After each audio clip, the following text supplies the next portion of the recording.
I think when we say Torah means law, and then all of us in the modern world, and I mean modern like post-Roman period, Romans and beyond, in that sense, we really have this specific conception of law as a rule that we either break or we keep.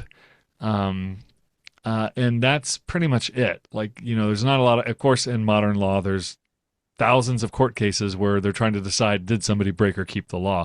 But that's what they're trying to decide is, did they follow the law or did they transgress it in some very clear way? Um, and that doesn't seem to be what's going on in the Torah. And it's certainly not how Jesus views the Torah, if I can just make that broad appeal to Jesus's interpretation of the Torah. Rather, it does talk about keeping the Torah, but if you look at that verb keep, and again, these are all metaphors, but the verb keep, shamar, is to use to tend a garden, to be a keeper of sheep. Um, Cain, very snarkily says to God, "Am I my brother's keeper?" Right? Am I supposed to tend to this guy? Am I supposed to look out for him? And I Hmm. think that's actually a wonder. So keeping the law is actually a true metaphor in Scripture, but keep means something different than when we say break or keep the law in our world. It's a Right. different metaphor. Um, Right.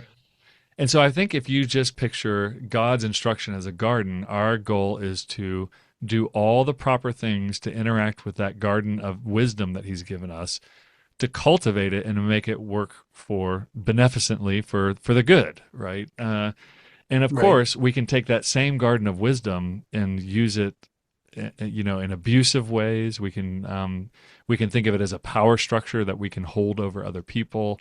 You can imagine all kinds of ways in which people abuse that. Um, but again, as you move into from the Torah into the prophets, you see that is actually identified as a chief problem in the prophets, that Israel uses God's wisdom in an abusive way, or ignores it altogether.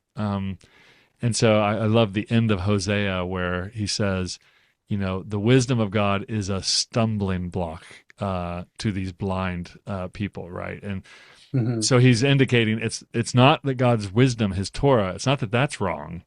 It's that how you approach it and how you submit to it and cultivate it. That's actually what makes it something that can benefit people, or it can make it something that condemns you.